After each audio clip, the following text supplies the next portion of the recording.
امام ترمذی نے 806 نمبر حدیث کے نیچے بحث کی ہے کہ اس کی رکعتوں کے بارے میں کتنا اختلاف ہے. بعض کہتے ہیں 20 ہیں, بعض کہتے ہیں 41 ہیں, اور وہ کہتے ہیں احمد بن حنبل کہتے ہیں میں اس پہ کوئی کلام نہیں کرتا ہوں. ٹھیک ہے. امام شافعی کہتے ہیں میں نے اہل مکہ کو 20 کے اوپر پایا. ٹھیک ہے, اگرچہ اس کی سند بیان نہیں کی امام ترمذی نے,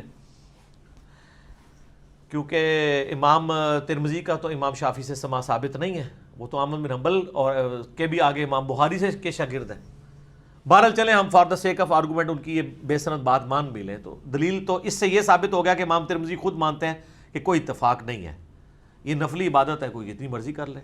ہم یہ کہتے ہیں بخاری مسلم میں جو ام عائشہ کی حدیث ہے رمضان یا غیر رمضان 11 رکعت معمول تھی, بخاری مسلم میں ملتا ہے 13 رکعت کا بھی ملتا ہے, 15 کا بھی 17 کا بھی نفلی نماز کے طور پہ. عطا ابن ابی رباح سے 20 رکعت بھی ثابت ہے. ہم نے کبھی اس پہ فتویٰ نہیں لگایا, بلکہ ہمارے بھائی جو 20 والی میں پڑھتے ہیں ہم کہتے ہیں 20 پوری کر کے آئیں تاکہ قرآن کا آپ وہ حصہ سن کے آئیں. اصل مقصد تو قرآن سننا ہے. اور اہل حدیثوں کو زیادہ تکلیف ہوتی ہے تو میں ان کو کہتا ہوں ابو داؤد میں حدیث سیدنا طلق بن علی والی اٹھاؤ, علی بن طلق والی, جنہوں نے پہلے قیام اللیل کروایا ایک جگہ, پھر گھر گئے, اپنے گاؤں میں واپس پہنچے تو وہاں لوگ مسجد میں انتظار کر رہے تھے, کہتے ہیں حضرت ہم تو آپ کے انتظار میں بیٹھے ہوئے ہیں تو آپ ہمیں قیام کرائیں. انہوں نے جا کے دوبارہ وہاں قیام کروایا, اور جب وطر کی باری آئی تو مصلی چھوڑ دیا اور کہا کہ میں نے نبی علیہ السلام سے سنا تھا کہ رات میں ایک دفعہ ہی وطر پڑھ سکتے ہیں, تو میں وطر پہلے پڑھے ہوں, تم اپنا امام مقرر کر لو, تو میں وطر نہیں پڑھاؤں گا. تو میں کہتا ہوں اگر انہوں نے 8 پڑھائے تھے ادھر 8 ادھر پڑھائی 16 نے پھر بھی پڑھی ہیں نا انہوں نے, تو وہ 11 والی مت تو ٹوٹ گئی نا. تو اس کو زیادہ جھگڑا نہ بنایا جائے, لیکن اصل بات یہ ہے کہ اس کا مقصد ہے قرآن سننا. اور صحیح مسلم میں حدیث ہے کہ سب سے افضل نماز وہ ہے جس کا قیام سب سے لمبا ہو. کتنی پوائنٹ کی بات ہے. اب جو 20 تراویح پڑھ رہا ہے اس کا رکعتیں پوری کرنے پر زیادہ زور ہوتا ہے, قیام مختصر ہوتا ہے. جو 8 پڑھ رہا ہوتا ہے اس کا قیام کے اوپر زور ہوتا ہے اور قرآن سننے کا مزہ آتا ہے. یہ نیچرل چیز ہے. اور صحیح مسلم کی حدیث سپورٹیو ہے کہ سب سے افضل نماز وہ ہے جس کا قیام لمبا ہو, تو قیام میں قرآن سننا ہوتا ہے. تراویح کی جو نماز ہے یہ حضرت عمر کی سنت ہے. نبی نے کتنی پڑھی ہے یہ کسی کو بھی معلوم نہیں ہے. اس بارے میں ضعیف حدیث ہے, صحیح حدیث ہے ہی نہیں اس بارے میں کہ نبی نے کتنی پڑھی ہے. وہ جو حدیث ہے نا کہ نبی غیر رمضان اور رمضان میں 8 سے زیادہ نہیں پڑھتے تھے, یہ حدیث سند کے لحاظ سے صحیح ہے, متن کے لحاظ سے صحیح نہیں ہے. یہ متن میں اضطراب ہے, کیونکہ دوسری حدیث میں آتا ہے کہ رمضان میں زیادہ پڑھتے تھے. نہیں آ رہی بات. اور دوسرا اس حدیث کا تراویح سے کوئی تعلق ہے ہی نہیں. یہ عام معمول ہے جو رمضان اور غیر رمضان میں تھا. وہ جو تراویح کے 3 دن نبی نے کتنی نماز پڑھی تھی یہ کسی کو معلوم نہیں ہے. اب آپ کیا کر رہے ہیں کہ حدیث سے 8 رکعتیں لے رہے ہیں اور جماعت کہاں سے لے رہے ہیں؟ حضرت عمر سے. یہ گڑبڑ ہے. اگر حدیث آپ نے لینی ہے تو حدیث میں تو آتا ہے کہ نبی نے تیسرے دن صحابہ کو منع کر دیا تراویح پڑھنے سے اور غضبناک ہوئے. اس سے کسی نے سوال پوچھا کہ کیا اس پہ غضبناک ہوئے کہ نماز پڑھنے کیوں آ رہے ہو؟ اس نے کہا نہیں, غضبناک اس پہ ہوئے کہ فرض نہ ہو جائے. یہ بھی گھمایا بات کو. بھائی غضبناک اگرچہ وجہ یہی تھی کہ فرض نہ ہو جائے, لیکن غضبناک ہوئے اس پر کہ دوبارہ پڑھنے کیوں آ رہے ہو, اتنا شوق کیوں دکھا رہے ہو. تو حدیث کے مطابق تو غامدی صاحب کی بات پھر صحیح معلوم ہوتی ہے کہ تراویح سرے سے بولو بھائی پڑھنی ہی نہیں چاہیے, کیونکہ نبی تو غضبناک ہو رہے ہیں کہ کیوں آ رہے ہو. نہیں آ رہی بات. اس غضب کی اصل وجہ یہی تھی کہ فرض نہ ہو جائے, مگر اس اصل وجہ کی بیس پر آپ نے جب منع کر دیا تو پھر آپ کیوں پڑھ رہے ہو؟ اور اگر آپ کہتے ہو اس لیے پڑھ رہے ہیں کہ حضرت عمر نے شروع کی ہے, تو پھر حضرت عمر نے 8 نہیں بلکہ 20 شروع کی ہیں. ایک تو موطا امام مالک کی 8 والی حدیث ضعیف ہے, اس پر میں بھی بیان ریکارڈ کرواؤں گا انشاءاللہ. اور سب سے بڑی دلیل اس 8 کے ضعیف ہونے کی ایک یہ بھی ہے کہ حضرت عمر کے دور میں تابعین تبع تابعین اور صحابہ ان میں سے کسی ایک سے ضعیف روایت بھی دکھا دیں کہ رمضان میں کسی نے جماعت کے ساتھ 8 رکعتیں پڑھی ہوں, کوئی ایک صحابی دکھا دو. تو یہ کیسے ممکن ہے کہ صحابہ تابعین تبع تابعین کو حضرت عمر کی سنت کا پتہ, حضرت عمر کے کہنے سے تو شروع کر رہے ہیں, مگر جتنی رکعتیں حضرت عمر نے پڑھوائی ہیں اتنی نہیں پڑھ رہے. کوئی 16 پڑھ رہا ہے, کوئی 20 پڑھ رہا ہے, کوئی 40 پڑھ رہا ہے. 16 سے کم نہیں ملتی ہمیں, 8 کوئی بھی نہیں پڑھ رہا. تو اصل سنت اگر 8 تھی تو کوئی ایک تو ہونا چاہیے نا نہ عبداللہ بن مسعود 8 پڑھ رہے ہیں، نہ عبداللہ بن عباس سے کہیں ثابت ہے، نہ تابعین سے، اور پھر یہ بھی نہیں بلکہ 700 800 900 سال، 1000 سال، 1200 سال گزر جاتے ہیں، پوری دنیا میں کہیں بھی ہمیں 8 رکعت پڑھنے والا کوئی ایک فرد بھی نظر نہیں آتا۔ علامہ شامی نے 150-200 سال پہلے لکھا پورے روئے زمین پر حرمین سمیت، مکہ مدینہ سمیت کہیں بھی 20 رکعت سے کم ایک رکعت بھی نہیں ہو رہی۔ تو یہ اجماع امت ہو گیا کہ نہیں ہو گیا؟ اب میں نے دعویٰ کیا اس پر اجماع ہو چکا ہے، تو محترم نے پتہ کیا جواب دیا؟ جواب یہ دیا کہ چاروں ائمہ کا تو اجماع نہیں ہے، امام مالک تو 36 کے قائل ہے۔ میں کہہ رہا ہوں کہ صدیوں تک اجماع رہا ہے، اس جواب کو پی کے کیا کر دیا؟ چاروں اماموں کا تو نہیں ہے، اور وہ بھی غلط۔ چاروں اماموں میں سے ایک اگر 36 کے قائل ہیں تو کم سے کم 20 رکعت پر تو اجماع ہو گیا نا۔ تراویح کو 20 نہیں مانتے اور 8 رکعتیں مانتے ہیں۔ کیا 8 رکعتیں تراویح کی مانتے ہیں اور 20 کو بدعت کہتے ہیں اور کہتے ہیں ثابت نہیں۔ اب 8 رکعتیں تراویح، کیا ایک بات یاد رکھ لیں، کسی حدیث صحیح سے 8 رکعت تراویح سرے سے ثابت نہیں ہے، نہ صحیح سے نہ ضعیف سے۔ اگلی بات کہہ رہا ہوں، کسی ضعیف حدیث سے بھی نماز تراویح کی 8 رکعتیں ثابت نہیں۔ بات کو سمجھ گئے؟ اب وہ بنیاد جو بنیادیں ہیں، سب سے بڑی جو ٹھوس دلیل ان کے پاس ہے وہ صحیح بخاری کی ایک حدیث ہے، جس کو امام بخاری کتاب رمضان میں لائے ہیں۔ ماہ رمضان میں تراویح کے ذیل میں قیام لیل، رمضان اور تراویح کے باب میں امام بخاری لائے ہیں، باب ہے۔ اور ایک باب جب امام بخاری کوئی باب قائم کرتے ہیں بیٹے، تو اس کا مطلب یہ نہیں ہوتا کہ یہ احکام اور سنن کی کتابوں کی طرح ہر حدیث اب عین فقہ کی کتابوں کی طرح بنوان اس باب کے مطابق نیچے ہوگی، نہیں۔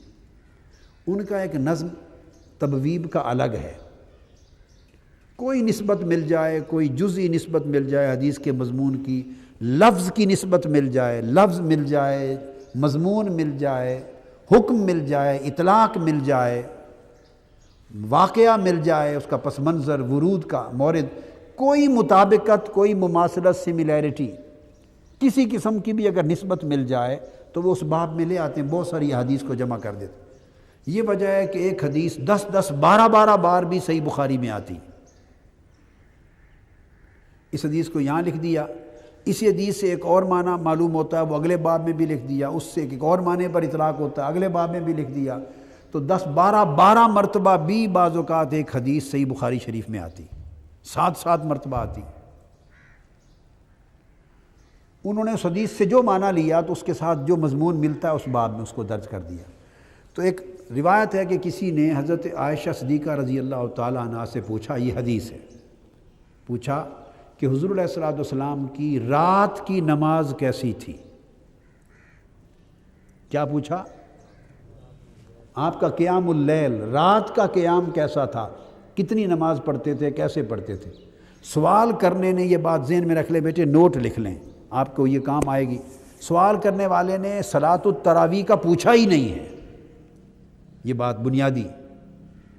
سائل نے اپنا سوال صلاۃ التراویح کے بارے میں بولیے پوچھا ہی نہیں ہے، انہوں نے تو رات کی نماز کا پوچھا ہے، انہوں نے تو صلاۃ تہجد کا پوچھا ہے حضور علیہ الصلوۃ والسلام کے بارے میں، رات کا قیام کیسا تھا۔ تو وہ بیان چلا آ رہا ہے، تو وہ پھر حضور کے تہجد کے لیے انہوں نے پوچھا، سوال یہ کیا، انہ سأل عائشہ رضی اللہ تعالی عنہا کیف کانت صلاۃ رسول اللہ صلی اللہ علیہ وسلم فی رمضان۔ یہ میں آگے آپ کو بتاؤں گا کہ پھر رمضان میں حضور علیہ الصلوۃ والسلام کی نماز کیسے ہوتی تھی، نماز تہجد۔ حضرت عائشہ صدیقہ رضی اللہ، نماز تہجد کیسے معلوم ہوا وہ بتاتا ہوں۔ عائشہ صدیقہ رضی اللہ تعالیٰ عنہ جواب دیتی ہیں، ما کان یزید فی رمضان ولا فی غیرہا علی 11 رکعۃ، کہ رمضان میں بھی اور رمضان کے علاوہ باقی 11 مہینوں میں بھی حضور علیہ الصلوۃ والسلام پورے سال کے کسی مہینے میں بھی 11 رکعتوں سے زیادہ نہیں پڑھتے تھے۔ تو کون سی نماز ہوئی؟ تراویح تو صرف رمضان میں ہوتی ہے، 11 مہینوں میں تو۔ حضرت عائشہ صدیقہ رضی اللہ تعالیٰ عنہ نے بھی یہی سمجھا کہ یہ صلاۃ التراویح کا نہیں پوچھ رہا۔ اگر وہ سوال سائل کی بات سے یہ سمجھتی کہ یہ نماز تراویح کا پوچھ رہا ہے تو ولا فی غیرہا بولیے نہ فرماتی، چونکہ صلاۃ التراویح تو غیرہا میں ہے ہی نہیں، غیر رمضان میں، رمضان کے علاوہ باقی 11 مہینوں میں تو ہوتی ہی نہیں ہے۔ پھر وہ یہ نہ کہتی کہ فی رمضان ولا فی غیرہا، اس کا مطلب ہے وہ ایک ایسی نماز کی رکعتیں بتا رہی ہیں جو نماز رمضان میں بھی راتوں کو پڑھی جاتی ہے اور غیر رمضان باقی 11 مہینوں میں بھی پڑھی جاتی ہے، اور وہ صرف صلاۃ التہجد ہے۔ یہ جواب دیا، پھر 4 پڑھتی، پھر 4، اور پھر اس کے بعد آگے وطروں کا ذکر ہے سارا۔ اب یہ جو میں بتانا چاہتا ہوں، امام بخاری نے یہ حدیث، اب حدیث کے متن میں تو سرے سے تراویح کا ذکر ہی نہیں، نہ سوال میں، اور جواب نے تو تصریح کر دی ہے، جواب نے تو تصریح کر دی ہے کہ یہ ہے ہی وہ نماز جو پورا سال پڑھی جاتی، وہ تہجد ہے۔ امام بخاری نے کیا کیا، اب بعض لوگوں نے اس کو تراویح بلا وجہ اس لیے سمجھ لیا کہ امام بخاری نے اس حدیث کو درج کیا ہے کتاب صلاۃ التراویح کے تحت، چونکہ انہوں نے کتاب صلاۃ التراویح کے تحت درج کیا ہے، انہوں نے بلا وجہ اس کو، اس حدیث کا اطلاق نماز تراویح پہ کر دیا، جبکہ سمجھ لیں کہ اس کتاب، اس عنوان کے تحت درج کرنا یہ تو حدیث نہیں ہے، یہ تو امام بخاری کا فہم ہے۔ اور وہ وجہ کیا ہے کہ چونکہ تہجد رمضان میں بھی پڑھی جاتی ہے اور غیر رمضان میں بھی پڑھی جاتی ہے، سوال اسی کا تھا ذہن میں ان کے پوچھنے والے کہ یہ تھا کہ کہیں جب رمضان آ جاتا ہے اور رمضان میں تراویح شروع ہو جاتی ہے تو کیا نماز تراویح کی وجہ سے تہجد ختم تو نہیں کر دیتے تھے؟ کہ یہ تو نہیں تھا کہ تراویح آ گئی تو پھر تہجد قیام اللیل نہ کرتے ہوں یا کم کر دیتے ہوں؟ پوچھنے والے کا مقصد ذہن میں یہ تھا، تو اس پر انہوں نے جواب دیا کہ وہ 11 ہی پڑھتے تھے اور اس سے زائد نہیں کرتے تھے۔ اب امام بخاری نے یہ دے دیا اس کو صلاۃ التراویح کے باب کے تحت۔ اب اگر امام بخاری کا باب قائم کرنا ہی حجت ہے تو میں جو بات سمجھانا چاہتا ہوں، امام مسلم کی طرف آ جائیے۔ امام مسلم نے پوری کتاب رمضان اور صلاۃ التراویح کی کتاب قائم کی ہے صحیح مسلم میں، اور ساری کتاب و صلاۃ التراویح میں امام مسلم یہ حدیث نہیں لائے۔ یہ بات خاص نوٹ کرنے والی۔ کیا مطلب ہے کہ امام بخاری کا جو نظم ہے ابواب کا، وہ امام بخاری سے امام مسلم کا بہتر ہے۔ امام بخاری کے ہاں ایک ہی حدیث 10 12 جگہ منتشر ہو جاتی ہے، چونکہ جو باب بندی ہے وہ موضوع اور مضمون کے اعتبار سے اس میں سختی نہیں ہے، کئی چیزیں ادھر، کئی چیزیں ادھر، کئی چیزیں ادھر آ جاتی ہیں، جو نسبت مل گئی کر دیتے ہیں۔ امام مسلم کے ہاں تبویب ہے، جامعات میں، جامع میں، سنن تو پھر احکام آ جاتی ہیں، امام مسلم جیسا نظم باب بندی میں کسی کتاب کا نہیں ہے۔ وہ تمام احادیث کو اکٹھا کر دیتے ہیں، ایک ہی مضمون اور ایک ہی جگہ لے آتے ہیں، تمام اسانید کو بھی جمع کر دیتے ہیں، تمام طرق کو جمع کر دیتے ہیں، تمام ایک ہی مضمون کی حدیث کو ایک جگجا کر دیتے ہیں، اور تبویب کا نظم ان کا اچھا ہے۔ اب امام مسلم بھی امام بخاری کے ساتھ ہیں۔ میں 2 باتیں بتانا چاہتا ہوں۔ امام مسلم پوری کی پوری آپ کتاب رمضان اور اس میں قیام اللیل رمضان کا، اور انہوں نے الگ باب قائم کیا صلاۃ التراویح۔ اب بس آپ نوٹ کر لیں، کتاب صلاۃ التراویح رمضان میں امام مسلم نے باب قائم کیا، اور پوری کتاب میں صلاۃ التراویح کی کتاب میں امام مسلم یہ حدیث نہیں لائے۔ اب یہ بات سمجھ گیا نا؟ یہ پوری سند اور ذمہ داری کے ساتھ لکھ دیں۔ تو اس کا کیا مطلب ہوا کہ امام مسلم کو صلاۃ التراویح کے تحت اس حدیث کو لانے پر اختلاف ہے، انکار ہے، امام مسلم کا انکار ہے اس باب کے تحت یہ حدیث لانا۔ وہ سمجھ رہے ہیں کہ یہ فی رمضان ولا فی غیر ہی ہے، اسے رمضان کے تحت کیوں لایا جائے، تراویح کے تحت کیوں لایا جائے، یہ تو نماز تہجد ہو رہی ہے۔ میری بات آپ سمجھ گئے نا؟ یہ ہو رہی ہے تہجد کی بات، تو اسے رمضان میں اور تراویح میں کیوں لائیں؟ آپ فالو کر گئے نا؟ تو پہلی بات، امام مسلم اس کو تراویح کے باب میں اور اس کے کتاب میں یہ حدیث لائے ہی نہیں ہے، تو انہوں نے گویا انکار کر دیا ہے اس باب میں اس حدیث کو لانے سے۔ اب کوئی کہہ سکتا ہے، شاید ہی کوئی کہے گا امام مسلم تک یہ پہنچی نہیں روایت، اس لیے نہیں لائے۔ وہ سن لیں، امام مسلم کے پاس بھی یہ حدیث ہے اپنی روایت کے ساتھ، اپنی سند کے ساتھ، اور امام مسلم اس کو کتاب التہجد میں لائے ہیں، رمضان کو نکال کر ختم کر کے پھر قیام کو لائے ہیں باب صلاۃ اللیل میں، باب صلاۃ اللیل میں نفلی نمازوں کا جب بیان شروع کیتا ہے نا، باب صلاۃ النافلہ اور قصر الصلاۃ ساری، تو کتاب الصلاۃ میں لائے ہیں اور تہجد میں لائے ہیں، وہ کتاب رمضان میں امام مسلم اس کو لائے ہی نہیں ہے۔ یہ باب ہے نمبر 17، باب صلاۃ اللیل و عدد رکعات النبی صلی اللہ علیہ وسلم فی اللیل، رات کی نماز یعنی تہجد کی نماز اور اس کا عدد۔ آپ سمجھ گئے؟ تو امام مسلم نے کیا کیا؟ پورا اشکال رفع کر دیا۔ جتنی حدیثیں 11 رکعتوں کے پڑھنے کی تھی، امام مسلم نے اس باب میں، یہ تہجد کی نماز ہے اور اس کی رکعتیں، ان کو اکٹھا ایک باب میں جمع کر دیا۔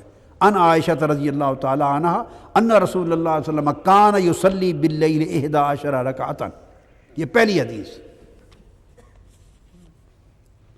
پھر دوسری حدیث، پھر آگے فرمایا ان عائشہ زوج النبی صلی اللہ علیہ وسلم کان رسول اللہ یصلی الی الفجر 11 رکعۃ، دوسری حدیث لے آئے۔ پھر تیسری حدیث ان عائشہ کان رسول اللہ صلی اللہ علیہ وسلم یصلی من اللیل 13 رکعۃ، 11 تھی نا، اب جب 13 ہو گئی تو فجر کی 2 رکعتیں یہ شامل ہو جاتی ہیں سنتیں، یا تحیۃ الوضو شامل ہو گیا تو وہ 13 بن گئے۔ آپ سمجھ گئے نا بات کو؟ تو یہ 11 رکعتیں تہجد کی وہی رہیں، 8 وہ اور وطر کی اور نفل کی وہ لائیں۔ پھر اس کے بعد اگلی حدیث عن عائشہ اخبرت ان رسول اللہ کان یصلی 13 رکعۃ۔ اب یہ تمام حدیثیں جمع کر کے پھر وہ جو حدیث امام بخاری لائے تھے اس کو امام مسلم نے روایت کیا ہے، وہی ان ابی سلمہ بن عبد الرحمن انہ سأل عائشہ رضی اللہ تعالی عنہا کیف کانت صلاۃ رسول اللہ صلی اللہ علیہ وسلم فی رمضان قالت ما کان رسول اللہ صلی اللہ علیہ وسلم یزید فی رمضان ولا فی غیرہ علی 11 رکعۃ۔ وہ پھر وہ حدیث لے آئے ہیں تہجد میں، رات کی 11 رکعتوں کے تحت، اور اس طرح باقی بھی تمام تہجد کی نمازیں، چونکہ فجر کے ساتھ پھر الا فجر کر کے تو ساری روایات، تو کل احادیث انہوں نے رکعت فجر پھر 2 رکعتیں فجر کی جیسے اشرب بیان کر دی، تو تہجد کے باب میں قیام اللیل کے تحت تمام حدیث لائے ہیں۔ تو اب بولیے، اگر امام بخاری کا صلاۃ التراویح کے باب میں لانے سے اس حدیث کے مضمون کو تراویح پر اطلاق کرنا حجت بن جاتا ہے، تو امام مسلم نے انکار کر دیا، اس باب میں نہیں لائے اور وہ صلاۃ التہجد میں لائے، اس میں حجت کیوں نہیں بنتا؟ وہ ان کا اجتہاد تھا، یہ امام مسلم کا اجتہاد ہے، اور انہوں نے دلیل میں ساری حدیثیں جمع کر دی ہیں کہ تمام کی تمام حدیثیں غیر از رمضان ہیں، جو رمضان سے متعلق نہیں ہیں، اور وہ ساری حدیثیں جب ایک ہی مضمون کی ہیں تو یہ حدیث اس طرف کیسے چلی جائے گی؟ اسی مضمون سے متعلق ہے۔ تو آپ نے دیکھا کہ باب اور ہے، باب سے انہوں نے پکڑ لیا، مضمون حدیث کو نہیں دیکھا۔ تو اگر وہ سند ہے تو یہ امام مسلم کی میں نے آپ کو سند دی ہے، کہ ایک تو میں نے امام مسلم کا بتایا کہ وہ بخاری میں امام بخاری خود یہی حدیث کتاب التہجد میں بھی لے آئے ہیں، اور یہاں عنوان کیا تھا وہی قیام النبی صلی اللہ علیہ وسلم باللیل فی رمضان و غیرہ، وہی حدیث کتاب التہجد ہے، یہ بخاری کتاب التہجد باب 16 حدیث نمبر 1147 1147، وہی انہ سأل عائشہ رضی اللہ عنہا کیف کانت صلاۃ رسول اللہ صلی اللہ علیہ وسلم فی رمضان فقالت ما کان رسول اللہ صلی اللہ علیہ وسلم یزید فی رمضان ولا فی غیرہ علی 11 رکعۃ، میں پوری حدیث اس میں آ گئی۔ تو امام بخاری بھی اس کو کتاب التہجد میں لائے ہیں۔ تو اب اس مسئلے کو یوں ہوگا کہ امام بخاری 2 جگہوں پر لائے، امام بخاری اس کو رمضان میں صلاۃ التراویح قیام، وہ بھی قیام اللیل کی وجہ سے ادھر بھی لائے اور کتاب التہجد میں بھی لائے، اور امام مسلم وہاں لانے سے انکار کر دیا، صرف کتاب التہجد میں لائے، تو پلڑا کس طرف بڑھ گیا ائمہ حدیث کا؟ تہجد پر اس حدیث کا آنا متفق علیہ ہو گیا، یہ بات اگلی بتانا چاہوں۔ اس کا صلاۃ التہجد ہونا یہ بخاری مسلم کا متفق علیہ ہو گیا، آپ میری بات سمجھ گئے؟ اور اس کا رمضان میں صلاۃ التراویح کے تحت ہونا، وہ بھی تراویح مراد نہیں، اس میں صرف روایت کرنے میں امام بخاری تنہا رہ گئے، اس میں تفرد ہوا، اس میں متفق علیہ ہو گئے۔ تو کون سا موقف وزنی ہے جس کے اوپر دونوں کا اتفاق ہوا کہ یہ کتاب التہجد کی بات ہے؟ یہ کتاب التہجد کا لکھ لیا۔ اب آئیے یہ ساتھ میں آپ کو ترمذی شریف بتا دوں، یہ جامع ترمذی ہے، تو ترمذی میں بھی امام ترمذی اس کو صرف صلاۃ اللیل میں لائے ہیں، تہجد کے لیے۔